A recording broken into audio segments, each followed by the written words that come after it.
대림절 기간을 맞고 있습니다. 오늘 두 번째라고 말씀을 드렸잖아요. 대림절은 예수님이 이 땅에 오시는 것을 기다리는 절기입니다.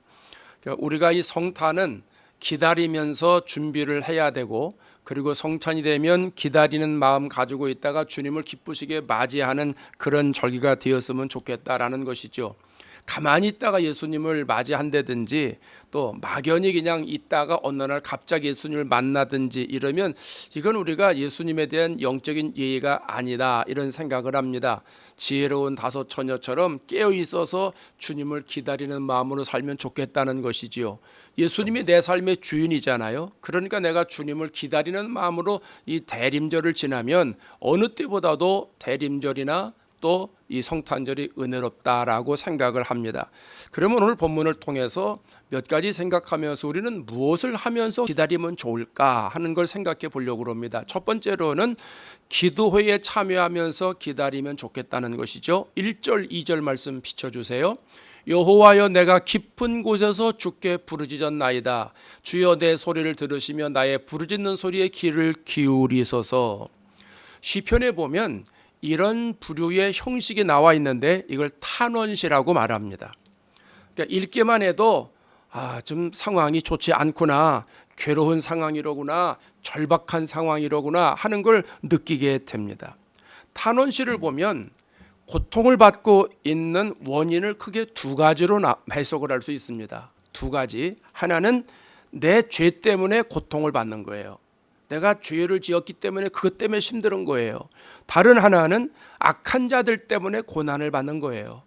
나쁜 사람들, 악한 마음 가지고 있는 사람들, 그 사람들이 힘들게 하니까 그것 때문에 내가 힘들다라고 그러는 거죠. 그래서 하나님 앞에 기도하는 부분으로 나와 있습니다. 그렇다면 오늘 본문에는 시편 130편에는 무엇 때문에 고통스러워하는지를 한번 보도록 하겠습니다. 1절을 보면 깊은 곳에서 부르짖었다, 이렇게 말합니다. 깊다라고 하는 것은 고난을 얘기하는 것이죠. 고통이 심각하다라고 하는 것이죠. 또 3절에 가면 이렇게 말합니다. 죄악을 지켜보실진데, 그러니까 내 죄 때문에 지금 고민하고 있다라고 하는 거죠. 4절에 가면 사유하심이 주께 있으면 죄 용서해 주시는 능력이 누구에게 있다는 거예요? 하나님께 있다라고 하는 거예요. 7절에 가면 풍성한 속량이 있음이라, 하나님에게는 우리의 죄를 용서할 수 있는 용량이 한두 곳도 없다, 이런 말이죠. 8절에 가면 모든 죄악에서 속량하시는도다. 자, 1절, 3절, 4절, 7절, 8절을 봤는데 여기에 공통점이 뭐예요? 죄 때문에 고통당하는 거예요. 죄 때문에. 무엇을 먹을까? 무엇을 입을까? 무엇을 마실까? 뭔가를 달라는 게 아니에요. 하나님, 이걸 이렇게 해결해 주세요. 내 상황이 지금 여기 이게 필요해요. 이것 주세요. 저것 주세요. 이런 기도가 아니라는 것이죠. 내 안에 죄가 있기 때문에 죄를 용서받기 위해서 기도하는 탄원시라고 하는 겁니다. 다윗은요, 죄의 파괴력이 엄청나다는 것을 이미 알았던 사람입니다.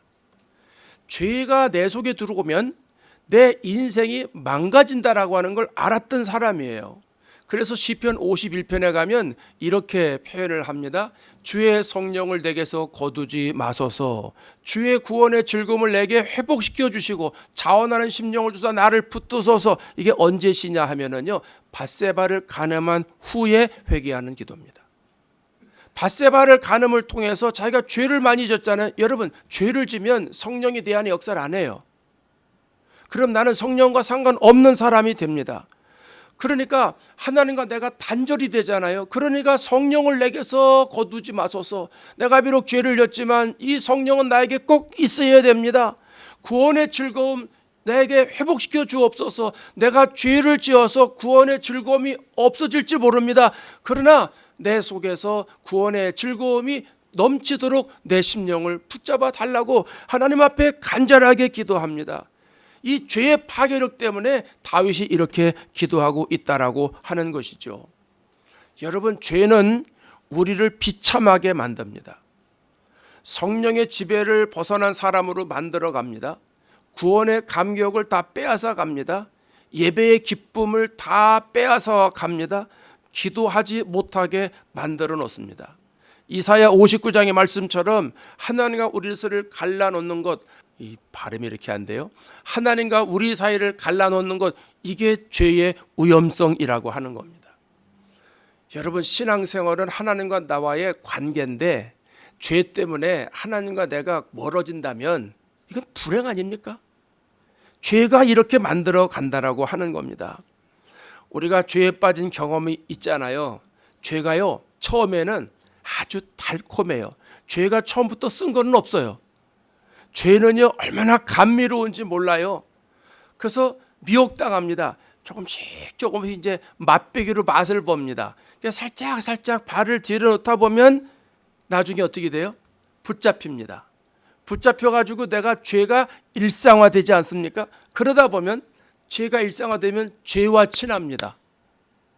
죄와 불화해야 되는데 우리는 죄와 화친한다는 겁니다. 그러다 보면 내가 죄 가운데 살아가다 보면 분별력을 잃어버려요. 영적인 분별력을 잃어버려요. 그리고 이제는 내가 거기서 빠져나올 수가 없게 됩니다. 혼자 못 빠져나와요.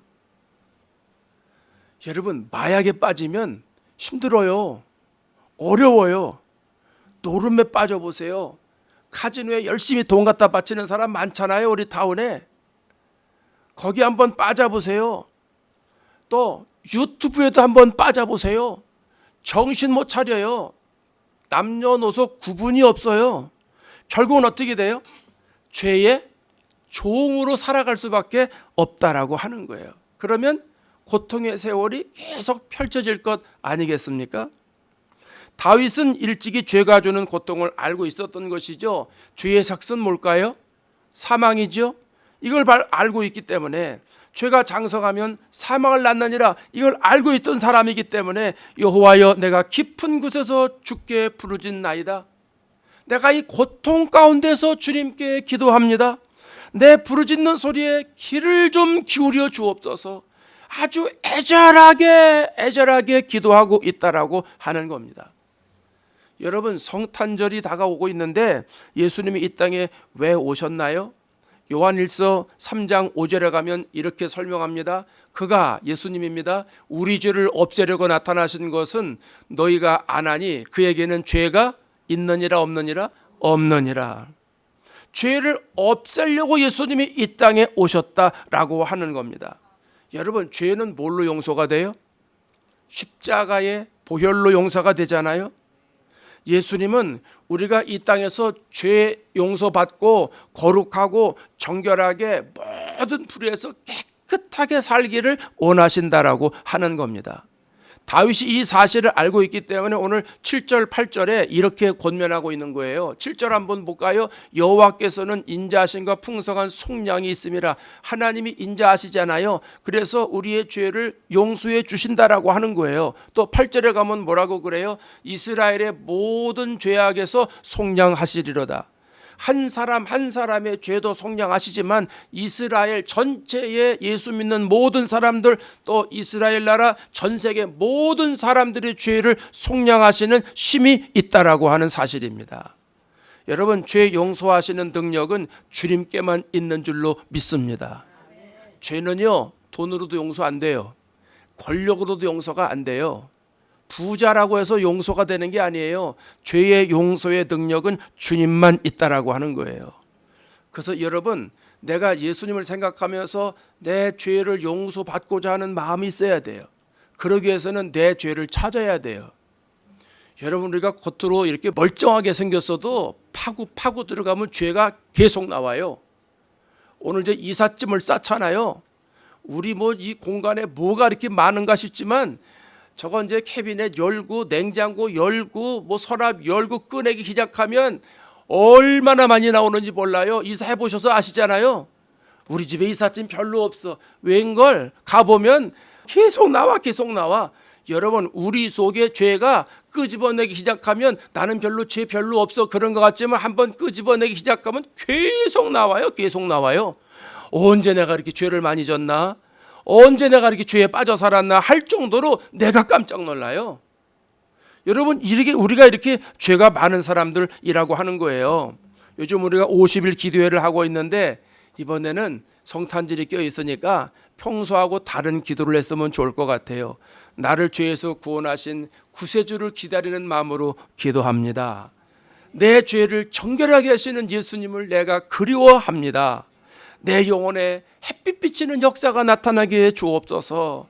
내 심령에 찾아오셔서 내 죄를 깨끗하게 용서해 주시고 나를 거룩하게 만들어 주시고 나를 정결하게 만들어 주시고 나를 깨끗하게 만들어 주셔서 깨끗한 마음으로 주님을 기다리겠습니다. 이런 기도하시면서 대림절을 지내시는 축복이 있기를 바랍니다. 두 번째로는 어떻게 예수님의 오심을 준비할까요? 성경을 읽으면서 기다리면 좋겠습니다. 5절을 비춰주세요. 5절 다 같이 합니다. 나 곧 내 영혼은 여호와를 기다리며 나는 주의 말씀을 바라는도다. 나 곧 내 영혼은, 내 실체가 누구라는 거예요? 영혼이라는 거예요. 이 겉으로 나와 있는 이게 내 실체가 아니고 내 속에 영혼이 내 실체예요. 그래서 하나님이 내 영혼 불러가시면 이것은 다 껍데기라 생명이 빠져서 땅속으로 들어가는 거예요. 그래서 여러분, 영혼 관리를 잘하는 말이 그 말이에요. 천국에 영혼이 가는데 내가 영혼 관리를 잘해야 하나님이 그 영혼을 불러가실 때 천국 가는 것이지, 이 땅에서 영혼 관리는 못하고 이게 겉으로 나와 있는 게 다인 줄 알고 이것만 관리하다가 나중에 천국 못 가게 됩니다. 그래서 내 영혼은 하나님을 기다린다는 거야. 그럼 하나님을 어떻게 기다리는가? 그럼 뭘 하면서 기다려야 되나? 나는 주의 말씀을 바라는도다. 다시 말하면 말씀 속으로 들어가는 것이 내 영혼이 하나님을 기다리는 것이라는 이야기입니다. 왜 말씀 속으로 들어가야 되나? 성경에는요, 하나님의 뜻이 들어있어요. 성경에는 하나님이 예수님을 왜 보내셨는지 기록하고 있습니다. 그래서 대부분의 많은 사람들이, 예수 믿는 모든 사람들이 성경을 통해서 하나님을 알게 되는 것이죠. 성경이 66권인 거 아시죠? 이 66권 성경을 한 구절로 압축해서 설명하면 요한복음 3장 16절 나오지요. 해볼까요? 노래 한번 해봐요. 하나님이, 시작. 하나님이 세상을 이처럼 사랑하사 독생자를 주셨으니 누구든지 그를 믿으면 멸망하지 않고 영생을 얻으리로다. 요한복음 3장 16절. 예, 하나님이 이 땅을 아주 사랑하셨습니다. 그걸 세상을 이처럼 사랑하사 이렇게 말씀하는 거예요. 자, 그러면 이 땅은 어떤 땅입니까? 세상은 어떤 세상입니까? 죄로 타락한 세상입니다. 죄로 타락한 세상. 사람들만 타락한 게 아니에요. 공기도 타락하고요, 땅도 타락하고요. 그걸 오염됐다고 그러잖아요. 사람들이 다 그렇게 만들어놨어요. 아담과 하와가 타락한 이후에 세상은 전부 다 죄의 바다가 되었다라고 하는 겁니다.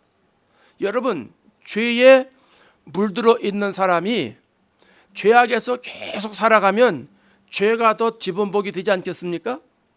또 죄가 적다 할지라도, 죄가 없는 사람은 없으니까, 죄가 조금밖에 없다 할지라도 죄악된 세상에 들어가서 살면 죄의 먼지가 묻어요, 안 묻어요? 묻지요. 죄의 영향을 받아요, 안 받아요? 받아요. 죄에 물들으면 생각이 파괴돼요. 또 언어가 죄의 언어가 나와요. 지식도 죄의 언어가 나와요. 결국 죄 가운데 살아가면 인격이 망가져요. 우리가 세상에서 정신 놓고 살아가면요, 우리도 다 인격이 죄로 물들어 간다라고 하는 겁니다. 그러면 그 결국 어떻게 돼요? 죄에 물들어 있으면 죄의 대가를 치러야 될 것 아니겠어요? 자, 어떤 사람이 운전을 하고 갑니다. 운전을 하고 가는데 스탑 사인에서 스탑을 해야 되는데 스탑을 안 했습니다. 빨간불에서 서야 되는데 그냥 갔습니다. 그러면 앞에서 경찰이 딱 봤습니다. 경찰이 할렐루야, 조심해서 가요, 이렇게 말합니까? 오토바이 타고 바로 따라옵니다. 삐용삐용 해가지고 바로 따라옵니다. 그러고선 라이센스 달라고 그러고 티켓 받죠. 자, 그거 받으면 어떻게 돼요? 돈 내야죠. 교육 받아야죠. 보험료 올라가죠. 뭐 불이익이 한두 번이 아닙니다. 더군다나 이게 한 번, 두 번, 세 번 계속하면 정신 못 차립니다. 여러분, 죄를 지으면 죄값을 받는 겁니다. 죄의 삭은 사망이기 때문에 영혼이 죽습니다. 영혼이 죽으면 하나님과 관계가 단절되지 않습니까? 그렇게 살다가 하나님이 부르시면 어디 가야 됩니까? 그 영혼? 지옥 가야 되지 않습니까? 이걸 하나님이 어떻게 두고 보실 수가 있어요? 사랑이 많으신 하나님이 이렇게 백성들이 망하는 것을 두고 보실 수가 없으니까 예수님을 보내주시는 거예요. 독생자를 보내주시는 거예요. 다른 거 다 필요 없다. 독생자를 믿기만 해라. 예수 믿으면 죄가 용서받는다. 내가 만들어놨으니까 누구든지 예수를 믿기만 해라. 그러면 멸망하지 않는다. 하나님이 이렇게 약속해 주셨다는 거예요. 여러분, 세상에서 가장 복된 소식이 구원의 소식입니다. 이게 복음입니다. 근데 이 소식이 어디 있어요? 성경에 있단 말입니다. 성경에 있으면 성경을 펼쳐서 꺼내서 써야 됩니다. 여러분, 제 지갑에 뭐 있는지 모르시죠? 대충 짐작은 합니다. 뭐니 해도 머니가 최고라. 돈이 있겠다. 얼마인지는 모르지만 돈 있을 겁니다. 저도 얼마 있는지 모르겠는데 한번 보겠습니다. 가물었습니다. 20불짜리가 있습니다. 100불짜리는 없습니다. 20불짜리가 있습니다. 20불짜리.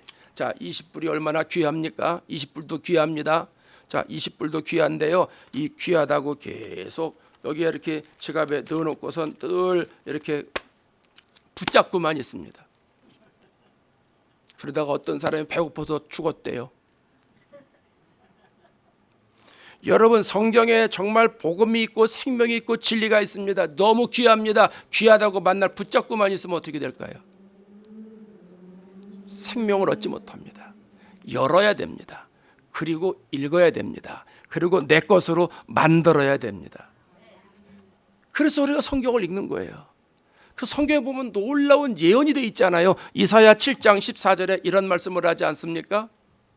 주께서 친히 징조로 너에게 주실 것이라. 보라, 시작. 보라, 처녀가 잉태하여 아들을 낳을 것이요 그의 이름을 임마누엘이라 하리라. 처녀가 아기 낳는 거 보셨어요? 처녀가 아들을 낳는데요. 아니, 남자하고 결혼을 해야 낳잖아요. 이해할 수 없는 말씀이에요. 그런데 어떻게 됩니까? 마태복음 1장 18절에 이사야의 말씀을 받아서 뭐라고 얘기를 합니까? 예수 그리스도의 나심은 이러하니라. 그 모친 마리아가 요셉과 정혼하고 동거하기 전에 성령으로 잉태된 것이 나타났더니. 아니, 마리아가 성령으로 잉태했다는 거예요. 성령으로. 그 예수님은 여자의 후손이에요. 우리는 남자의 후손이에요. 그죠? 남자든 여자든 다 우리는 남자의 후손입니다. 남자의 씨를 받고 났습니다. 그러나 예수님은 성령으로 잉태하신 분입니다. 성령으로 잉태하신 분이기 때문에 죄가 없다는 거예요. 구약에 예언된 말씀 600년, 700년 전의 말씀이 그 예언의 말씀이 그대로 돼서 이사야가 예언했던 그 예수 그리스도가 이 땅에 오시지 않았습니까? 어디에 써 있습니까? 성경에 써 있습니다. 그래서 성경을 통해서 우리가 하나님의 뜻을 알게 되는 거예요. 여러분, 성경은 하나님이 우리에게 보내주신 편지입니다. 하나님 우리를 사랑하셔서 보내시는 연애 편지가 성경이라는 거예요. 그래서 성경을 보면 구원의 비밀이 담겨져 있어요. 하나님께서 구세주를 보내신 이유를 알게 됩니다. 그리고 성탄절이 예수님이 이 땅에 오시는 것을 우리가 맞이하게 된다라고 하는 겁니다. 그래서 여러분, 성경을 우리가 들어가서 성경 속에서 예수님의 마음을 품고 예수님을 기다리고 하면서 성탄절을 준비하면 얼마나 마음이 설레겠느냐 하는 거예요. 아니, 이 성경에 예수님이 오신다는데 미국의 대통령이 임기가 끝나가고 있는데요. 그 대통령이 LA의 새로운 교회를 다다음 주에 오신답니다. 미국의 새로운 대통령 트럼프 대통령이 임기를 시작하기 전에 LA의 다다음 주에 새로운 교회 오신답니다. 그렇게 가정해 보자고요. 임기를 마치기 전에 새로운 교회를 모집져서 오신대요. 임기를 시작하기 전에 새로운 교회에 와서 기도하고 간대요. 가정해 보자고요. 그러면 여러분, 우리가 어떤 마음으로 기다리겠습니까? 이 소식을 아는 사람들이, 많은 사람들이 기다리고 있지 않겠습니까? 설레는 마음으로 야 며칠 남았다 며칠 남았다 아마 당일 되면 여기가 다 미어 터질 거 아니겠습니까? 여러분 성경에 기록된 예수님이 인류의 죄를 구원하기 위해서 오시는 분인데 그분이 오신다고 성경에 써 있는데 우리가 성경을 통해서 알고 그분을 기다리면 예수님이 오시는 성탄절이 설레고 기다리지 않느냐 하는 겁니다. 성경을 가리켜서 베스트셀러 중에 베스트셀러라고 말하잖아요. 가장 많이 팔린다는 거예요. 그런데 안타깝게도 또 팔리는 것만큼 읽히지 않는 게 성경이라는 거예요. 성경은 많이 사는데 읽지는 않는다는 거예요. 아마 성경이 그럴지 모릅니다. 울고 싶어라. 하도 안 읽으니까. 어느 목사님이 이사온 가정에 신방을 가셨대요. 그래서 신방 받는 가정 가가지고 이렇게 물어보셨대요. 집사님 예수 믿은 지 얼마나 되셨습니까? 예, 저 10년 됐습니다. 그러더래요. 그래서 그러세요? 그럼 어느 교회에서 신앙생활 하셨어요? 어느 교회에서 신앙생활 했습니다.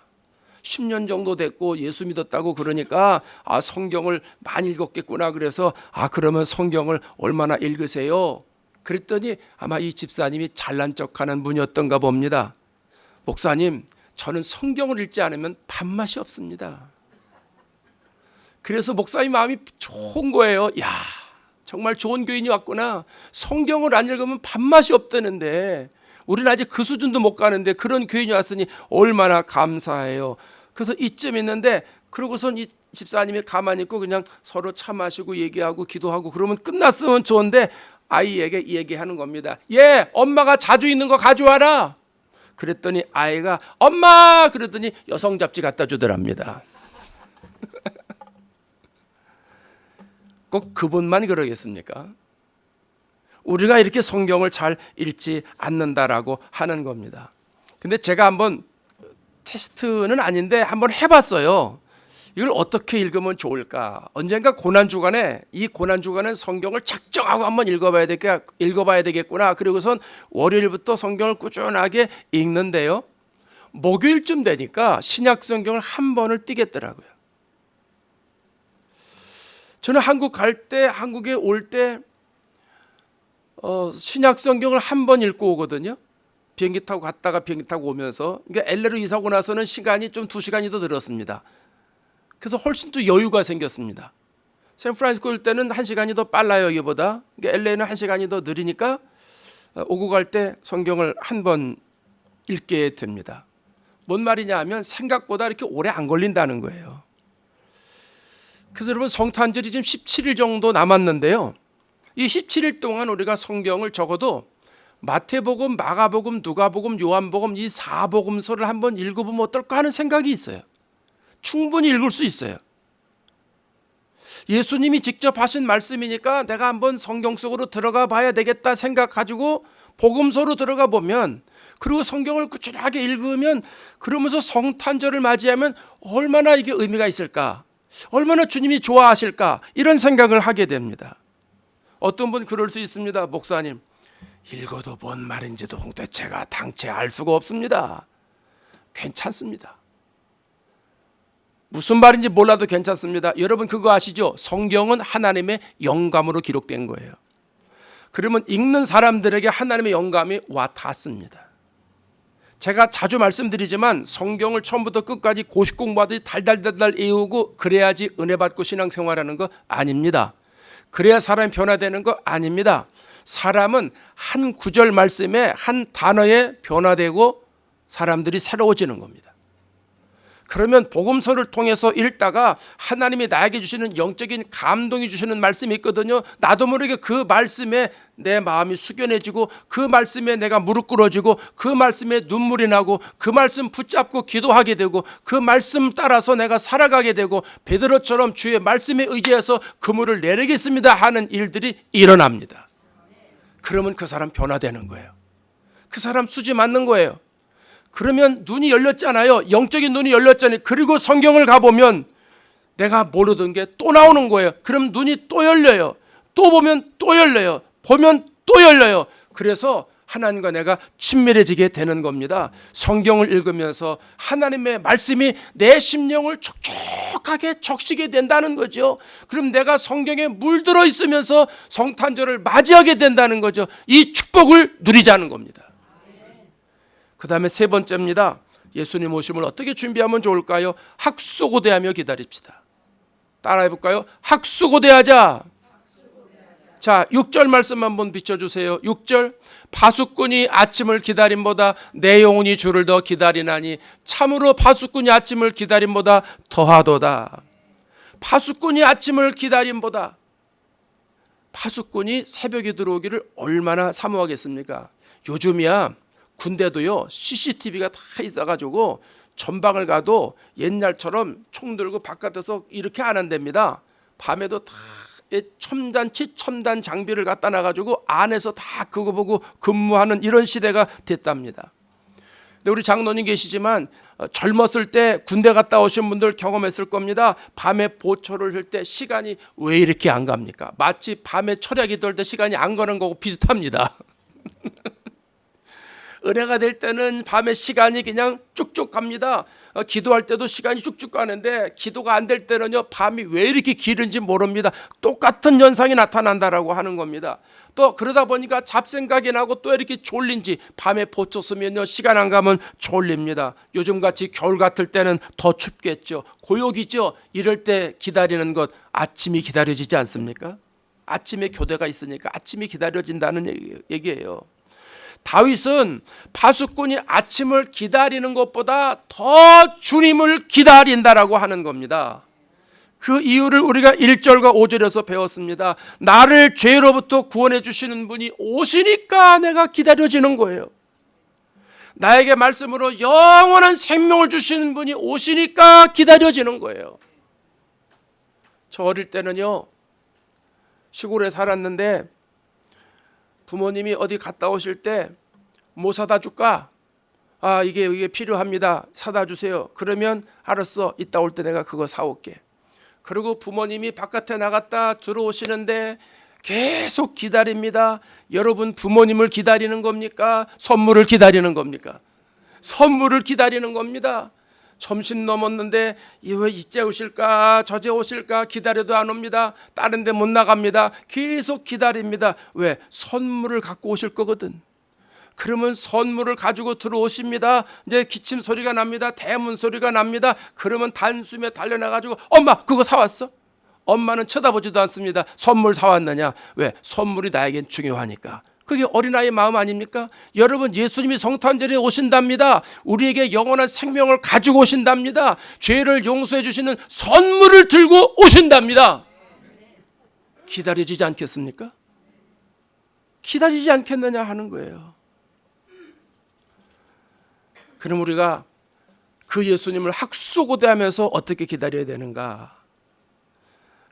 간절한 마음으로 말씀과 기도를 통해서 우리가 기다려지는 거예요. 오늘 설교 핵심 아닙니까? 기도하면서 말씀을 보면서 주님을 기다리는 거예요. 말씀과 기도는 바늘과 실이에요. 늘 붙어 다니는 거예요. 디모데전서 4장 5절에 뭐라고 말씀합니까? 하나님의 말씀과 기도로 거룩하여 진다고 그러잖아요. 사도행전 6장 4절에 사도들이 그래서 우리는 오로지 기도하는 일과 말씀 사역에 힘쓰겠다라고 이야기하잖아요. 여러분 경험하셨을 거예요.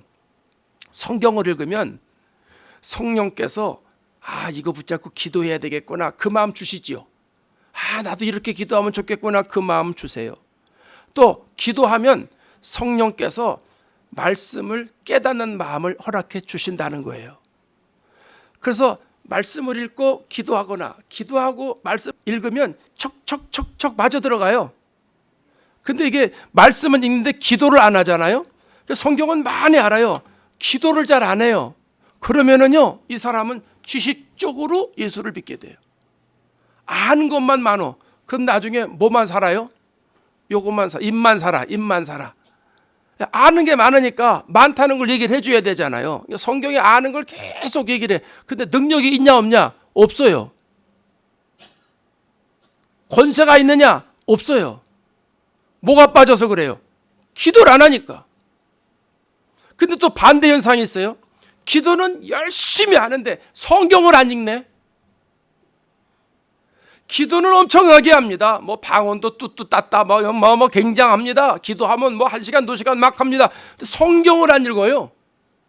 설교 시간에도 딴짓하고 있어요. 근데 그런 사람 많이 봐요. 샤머니즘으로 흐를 가능성이 많은 사람이에요. 무당 기질로 예수 믿을 가능성이 있는 사람이에요. 우리는 말씀과 기도, 기도와 말씀으로 부장해야 됩니다. 이 두 가지가 경건 생활의 기본이요 기둥입니다. 경건한 신앙의 균형을 잡아주는 것이 말씀과 기도, 기도와 말씀인 줄로 믿습니다. 감리교회 창시자인 요한일설레 목사님이 하나님으로부터 받을 수 있는 은혜의 수단이 여러 가지가 있을 수 있는데, 첫 번째는 성경을 읽고 묵상하는 것이요, 두 번째는 기도하는 것이다 말씀을 했습니다. 그래서 우리가 말씀을 읽고 계속 기도하고 말씀을 보고 하는 거예요. 그러니까 여러분, 성경을 볼 때 성경을 보고 기도 제목을 찾으세요. 그리고 그걸 위해서 기도하세요. 그리고 기도하다 보면 그 말씀의 뜻을 깨닫게 됩니다. 이런 은혜가 우리에게 있어야 된다는 것입니다. 여러분, 대림절이 하나님이 성경에 약속하신 예수님을 기다리는 절기라고 말씀을 드렸잖아요. 그래서 우리가 늘 기다려야 된다고 말씀드렸잖아요. 대학에 원서를 넣는 학생들이 합격 통지서를 발할 때 얼마나 간절하게 기다리겠습니까? 2월달, 3월달 되면 합격 통지서가 오지 않습니까? 얼마나 기다리겠냐는 거예요. 결혼 날짜를 잡아놓은 신랑 신부가 그 결혼식을 얼마나 학수고대하며 기다리겠느냐 하는 거예요. 출산 예정일을 앞에 놓은 임산부와 그의 패밀리들이 아이가 태어나기를 얼마나 손꼽아 기다리겠느냐 하는 겁니다. 나를 죄에서 구원하여 우리에게 영원한 생명을 주러 오신 예수님이라면 우리의 죄가 해결받아야 되기 때문에 파수꾼이 아침을 기다림보다 더 간절한 마음으로 구세주를, 예수님을 기다려야 되지 않겠느냐 하는 겁니다. 오늘 대림절 두 번째라고 처음에 말씀드렸습니다. 이번 한 주간 어떻게 지내시겠습니까? 나는 죄로 인하여 영혼이 죽어서 지옥에 갈 사람인데 내 죄를 구원하시기 위하여 이 땅에 오시는 예수님을 어린아이들이 손꼽아 기다리는 마음으로, 우리도 그런 마음으로 주님을 기다려야 되지 않겠느냐 하는 거예요. 기도하며 말씀을 읽으며 기도하며 말씀으로 나를 찾아오시는 예수님을 만나야 되겠다는 그 애절한 마음으로, 간절한 마음으로 기다려야 되지 않겠느냐 하는 겁니다. 그렇게 기다리다가 주님이 오실 때 주님을 만나는 은총의 축복을 누리시기를 주의 이름으로 축원합니다.